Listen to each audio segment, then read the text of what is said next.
everybody. Welcome to the February 16th, 2018 edition of Colorado Inside Out. I'm your host, Dominic Dezzutti. Thank you very much for joining us.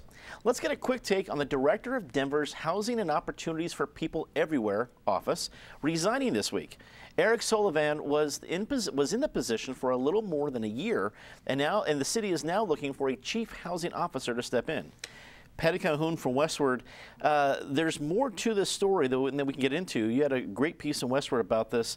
What do people need to know about the situation?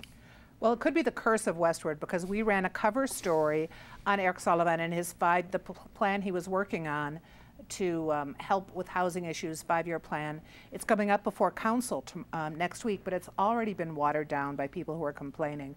I think he was really visionary, and interestingly, he resigned after they started looking for a housing officer and moving the Hope office under Office of Economic Development. So I don't think this is a good sign for what's going to happen with affordable housing, which the Hancock administration has had 6 years to solve.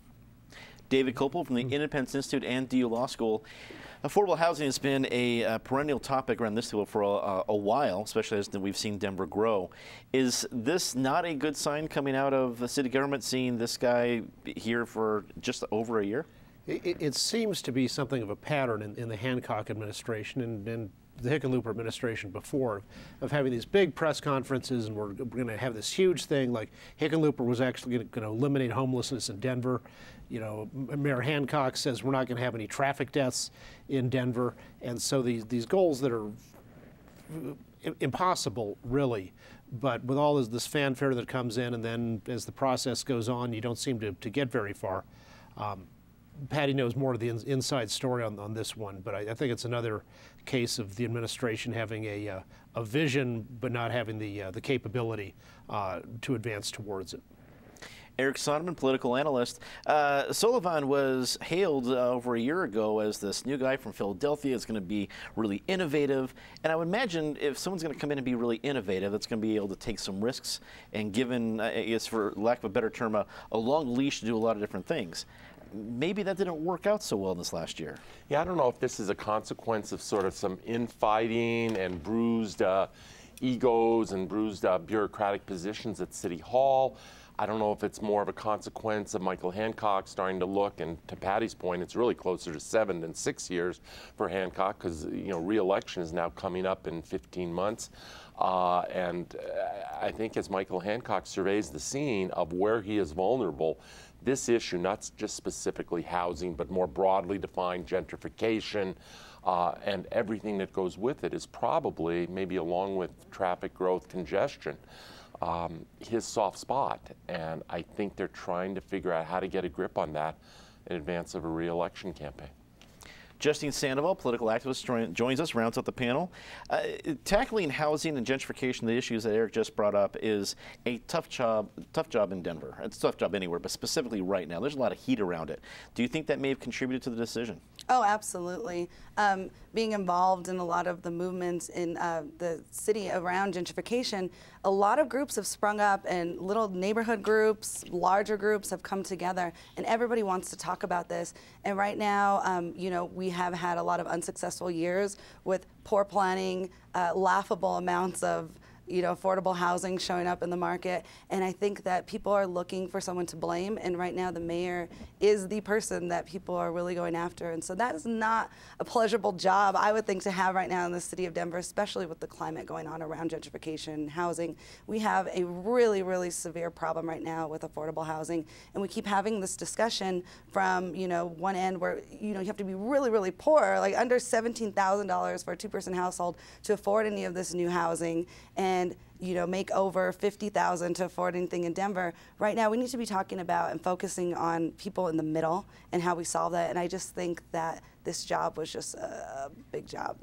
I make too much money for affordable housing. That's a unique problem, but it's certainly something Denver has. Let's get to it. A district court judge ruled on Wednesday that a portion of Amendment 71, which was passed in 2016, is unconstitutional. Judge William J. Martinez said that because there is a substantial difference in the registered voter population between Senate districts, Amendment 71 could violate the 14th Amendment's Equal Protection Clause. Colorado Secretary of State Wayne Williams strongly responded to the decision, saying that he supports Colorado voters who decisively passed this law. Patty, were you surprised to see the reaction from Secretary of State Williams and how he couched the decision? Not really, because elected officials, they will argue for their position. And in this case, Colorado voters did pass Raise the Bar, which really should have been called Raise the Bucks. And this 71 had two parts, and it's really important to notice that William Martinez has questions, and they have until March 9th to respond, but he has questions about one part. The first part was that you had to have more people vote. It should be harder to change the Constitution of Colorado. No one can really argue against that, because if you look at the Colorado Constitution, there's a lot of strange stuff that has been voted in. So Raise the Bucks raised the number of people who had to vote in an election to change things constitutionally to 55%. I think that's fine. The judge thought that was fine. We could have gone higher, make it harder for all the voters. But the other part of 71 that was problematic is it changed it so rather than a regular petition process, you had to get 2% of you had to be in all 35 counties getting the ballot. Senate districts. The Senate districts to be able to get on the ballot. And that's where the bucks come in, because it is very, very hard to go out. You've got to pay people or have a really grassroots cause to go out and get that many signatures in that many counties. And that's where the judge has problems, because it's supposed to be a one person, one vote system here in Colorado. And as we know from the redistricting fight that's going to come up right now, those 35 Senate districts are not equal. So we'll find out March 9th if the judge is going to put the whole thing on hold because of that. David, you're our esteemed lawyer at the table today. We have the 14th Amendment. We have a split decision between one half the amendment, one half the other. Equal Protection Clause. Tell us what we need to know about what we've heard so far. Well, Patty was exactly right. And of course, the purpose of Raise the Bucks, which was ultimately the money comes from oil and gas, who didn't want more anti-fracking initiatives, at least in a constitutional sense, on the ballot. And even the proponents of this, who were well-financed, good organization, ran a solid campaign, they couldn't even meet their own threshold. They couldn't get 2% of registered voters from every single one of the 35 state Senate districts. And if they can't, with the oil and gas lobby behind them, I can guarantee you that there is no possibility that any citizens group or anything funded at less than the billionaire level would be able to comply administratively.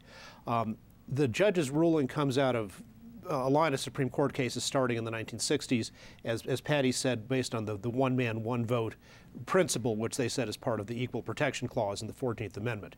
Here, the biggest disparity is at the one Senate. The Senate districts are equal in terms of total population, but somewhat different in terms of registered voters. So that means that the disparity at one end, in one district, you could satisfy the 2% threshold with about 1,600 signatures, but in the furthest district at the other extreme, you would need 2,600.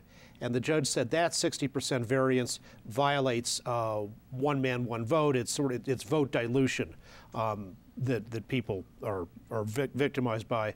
The state pointed out there's 9 other states that have something like this, with some kind of geographical thing on putting things on the ballot, and the judge said, yeah, that could be a problem for those other states too, but I reject the state's argument that the right of initiative is less important than the right to vote for candidates.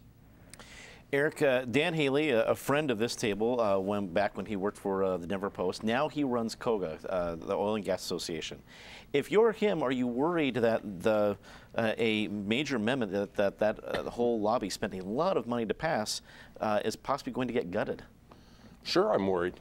And Dan was doing a very effective job of leading the effort for the group he now represents, which is Colorado's oil and gas industry. I was opposed to this at the time. A lot of my friends and political and social circle felt otherwise, but I thought, to Patty's point about Raise the Bucks, my phrase was different. It wasn't just raise the bar. I don't think there was any argument about raising the bar, as Patty pointed out, to put something in the state constitution. But this didn't just raise the bar, it put it on stilts. I called it putting the bar on stilts. And as David commented, it makes it, if not impossible, virtually impossible to go that route. I'm neither an attorney nor esteemed, so I don't want to really terribly much comment on the legal side of it, and I guess it comes down to the distinction between districts are drawn to represent population, but Amendment 71 requires distribution of voters, etc. I think this is a setback for those who put it on the ballot. I think not only did they spend a lot of money in the process, but they spent a lot of political capital in the process. And I think the biggest question in my mind, short term, they're long-term questions, and if this piece of it was overturned long term, I would not lose any sleep. Short term, what does it mean for the whole 2018 initiative process and a whole bunch of stuff that's being circulated out there? And if you're one of those circulators or you're one of those proponents, what set of rules are you playing under? And I think that needs to get clarified very quickly. Justine, do you think, I mean, we've been talking about the oil and gas people being disappointed because this was essentially the law they helped pass. Let's talk about the activists that are behind some ideas right now that might be buoyed by this decision, saying, hey, I've got a shot. Maybe it's a short window, but I've got a shot to maybe amend the Constitution. The 55% voting threshold doesn't go away, and that's still significant. But not having to get 2% registered voters in the Senate district that represents La Junta is just that I think would make it easier. Do you think activists this year are hopeful from this decision? I think so. Well, I agree with everybody's analysis of this situation. As a grassroots organizer, we're preparing to adapt to this, but definitely I think it does make it, it'll be interesting to see how this plays out and how organizers will have to adapt, because it is difficult collecting those signatures in each district, and especially when, it's a disproportionate amount of number that you have to get in one district versus another. It's difficult. It costs a lot of money, and the ground game's hard. You bring in a lot of signatures, they get thrown out constantly. So I think that this will just be very, very interested. I'm very interested to see how this plays out as an organizer and to see how we have to adapt in the next year coming up.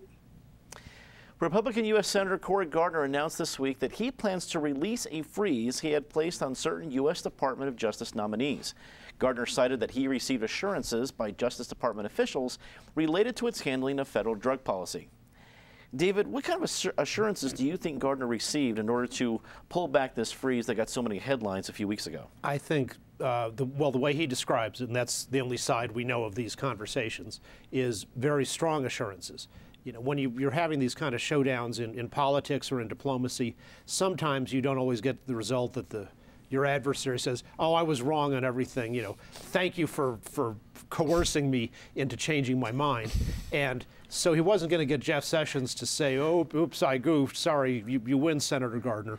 But between the lines, at least the way Senator Gardner describes it, is this was a fairly strong guarantees that he's gotten. He said that as long as the federal priorities from the 2013 Cole Memorandum are respected, like the states working hard to prevent export to states where it's not legal, things like that, that they are going to leave the state alone. And he said if the Department of Justice doesn't follow through on that, then it's a direct contradiction of what he was guaranteed, and he would take action again, which would lead to more holds on more nominees. And he said he's likewise gotten the assurance that the acting U.S. Attorney, Bob Troyer, will continue to focus on people who are acting outside of Colorado's regulated system rather than complying with Colorado law. So who knows if the DOJ will keep its promise, but it seems like Gardner got some good assurances in there.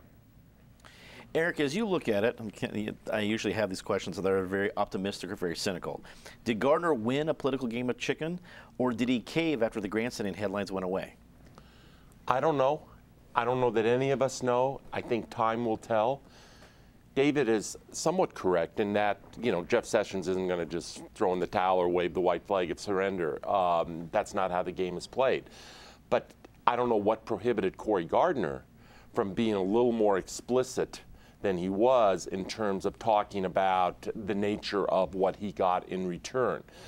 Senator Gardner's position, while forthright, was probably unsustainable over the long haul, particularly from somebody in the party in control of the White House to just forever and a day lock up those nominations. That was not a sustainable position to begin with. May have been some bluff move involved.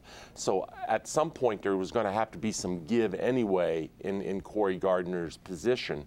Time will tell what he got in return for that. I think the real sort of sub-story to the whole thing here is the degree to which Donald Trump, no matter how controversial it was within the party, no matter how many never-Trumpers were out there, and some remain, has really fully taken over the party. And if you look around at the most vocal Trump critics out there, particularly in the U.S. Senate, they're all lame ducks. They've all opted out. They're the Jeff Flakes, they're the Bob Corkers, and a few others.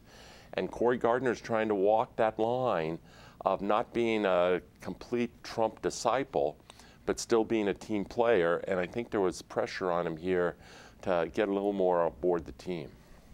Justine, should Colorado's pot industry feel optimistic by this headline?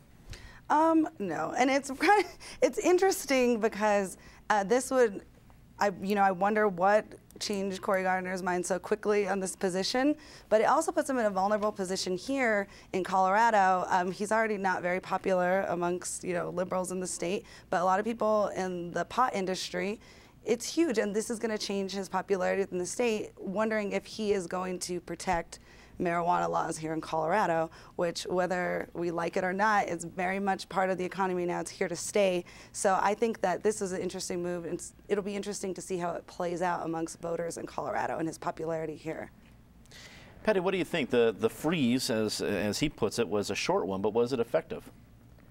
Well, it might have been more effective than we know, because it wasn't just that Jeff Sessions had gone back on his word when Cory Gardner had asked him during his confirmation hearings if he would observe states' rights, and he said yes, and then the rescission of the Cole memo and 9 years worth of federal policy on not prosecuting in states that were following their own legal laws about marijuana.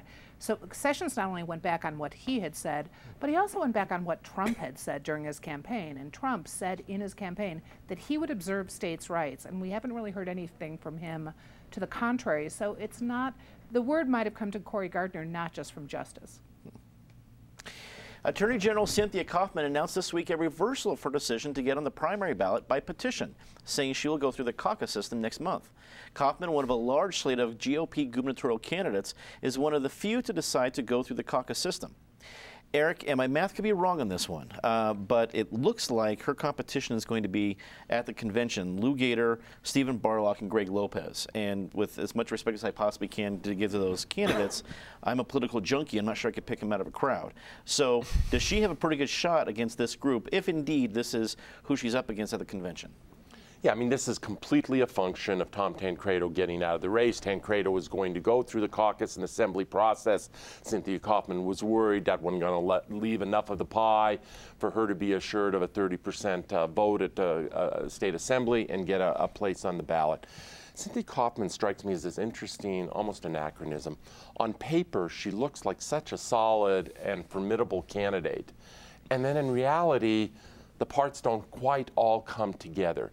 She's been Attorney General of this state now for 3+ going on 4 years, and has never really put together a substantial political operation, a first-tier political team, a fundraising base that is necessary if you're going to aspire to be the gubernatorial candidate. You need that fundraising base. She doesn't have any of that infrastructure. There were questions up until this move as to whether she could get on the ballot by petitions, because she just doesn't have the money in the bank to pay the freight that it costs to go that route. You look at the competition here, the names you mentioned, Dominic, and you would think, well, it's easy. They have to vote for somebody, and Kaufman's the only credible one there. And I would assume she will get her 30%. But state assemblies are these crazy little test tubes where anything can happen when you throw a few chemicals in there. 2 years ago, we would have mentioned Darrell Glenn as one of those also-run candidates showing up at the state assembly, and yet he walked off with top-line designation out of the assembly, won a 4 or 5-way primary, came within 4 points, but not that close of a 4 points, of beating Michael Bennet. So weird things can happen at a state assembly, but I'll leave it at that. But just Kaufman, somehow it doesn't all add up to me. She should be much more formidable than she is. Justine, a savvy move by the Kaufman campaign? Oh, absolutely. I think at this point, getting so close to caucus, it would be impossible to collect the signature, or it'd be very expensive. The ground game is difficult. I mean, on the Democratic side, I'm actually not even sure who's petitioning or caucusing on now, but I don't know. I've gotten like 7 calls from Jared Polis this morning alone. So they've been on the ground and they're still working hard. I know what it takes. So I think this is definitely, as far as strategy goes, the right way for her to go about this. And definitely with name recognition, I don't see her having any problem getting 30% at caucus. Patty, as Eric mentioned, this is the same assembly that gave us Daryl Glenn, and who swept it. This was going to be, was it Tim Neville's nomination to get to walk away with, be coordinated, and Daryl Glenn took it right from him. Should Kaufman be worried, or does she have the advantage here? It's a smart move for her. When you talk about raise the bucks, petitioning is expensive. It's expensive if you're trying to do initiatives. It's expensive if you're trying to run for a state office, because as you know from how many times you've been hit up in your neighborhood, I mean, you can only sign once if you want to actually not rig the election. And the first people out there with their paid petitioners are going to get the signatures first, unless someone really has a lot of name recognition. But you still have to have the money, and I think Cynthia Kaufman went for it. She's got enough name recognition. Maybe she's got enough of a ground game out there that she'll be able to get through the caucus into the state, and she could catch fire. I mean, it certainly is a better, more logical position for her right now than spending the money to petition on. David, a smart move? And a necessary one, too, for lack of money and time in part. But everybody I've heard from on the Republican or Democratic side seems to think she would be the strongest Republican in the general election. But then the question is, will she by then have built a campaign structure and organization, or will she just have to ride on whatever the party has? She is surprisingly weak organizationally at this point. Let's get to our very favorite part of the show, Disgrace of the Week. Patty, start us off. Well, the sad disgrace that is coming out of Florida right now, the news that's coming, Colorado sadly set the tone for the modern massacres with the Columbine shootings 19 years ago now.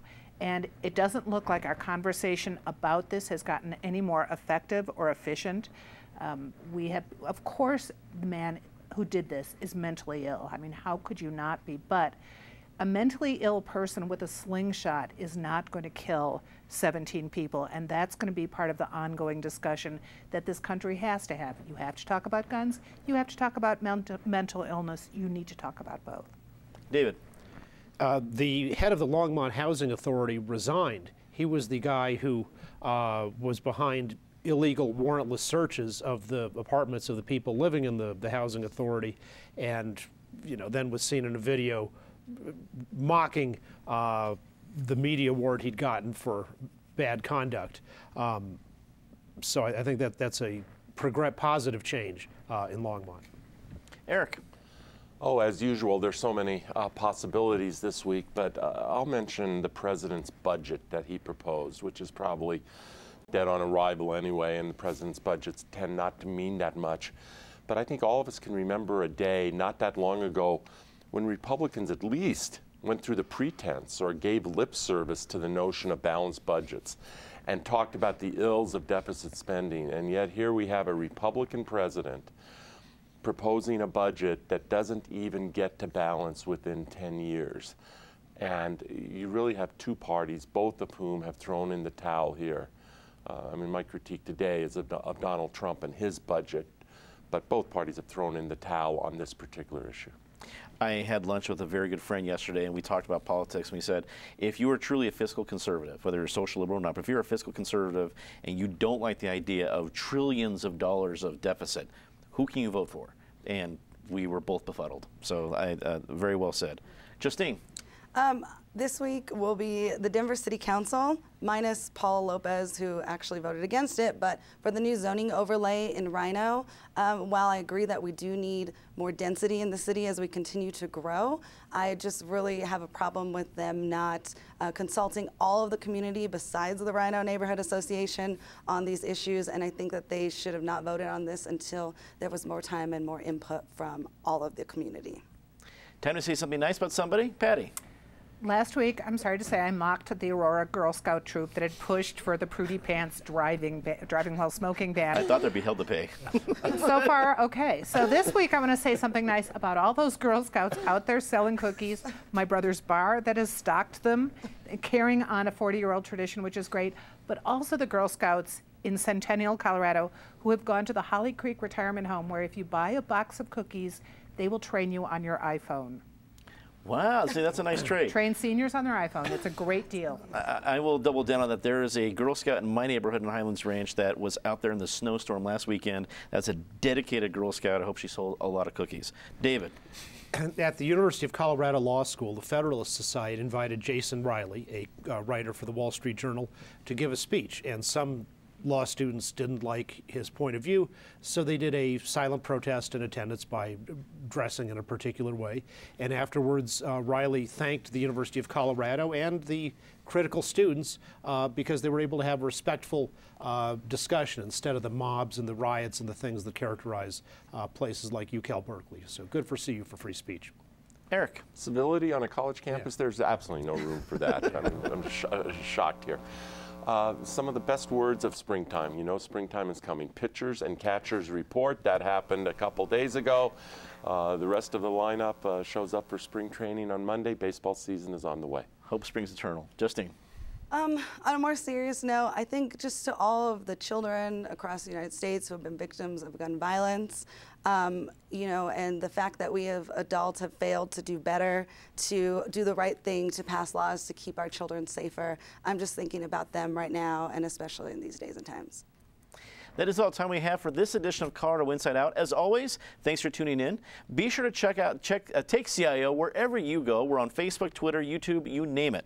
I also want to remind you, of course, of our Nerd Love campaign. That's right. This is one of the coolest t-shirts we've ever had. Go to cpt12.org right now. Become a member of $5 a month, and you get this super cool t-shirt. Go to cpt12.org for more details. And for everyone here at Colorado Public Television, I'm Dominic Dezzutti. Thank you very much for watching. Good night.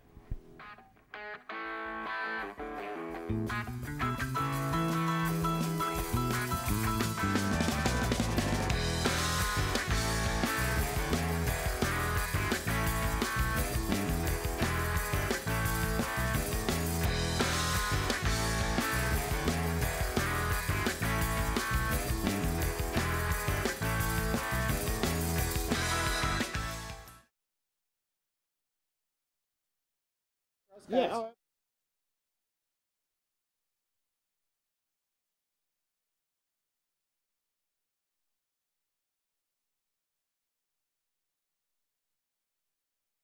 Baumgartner's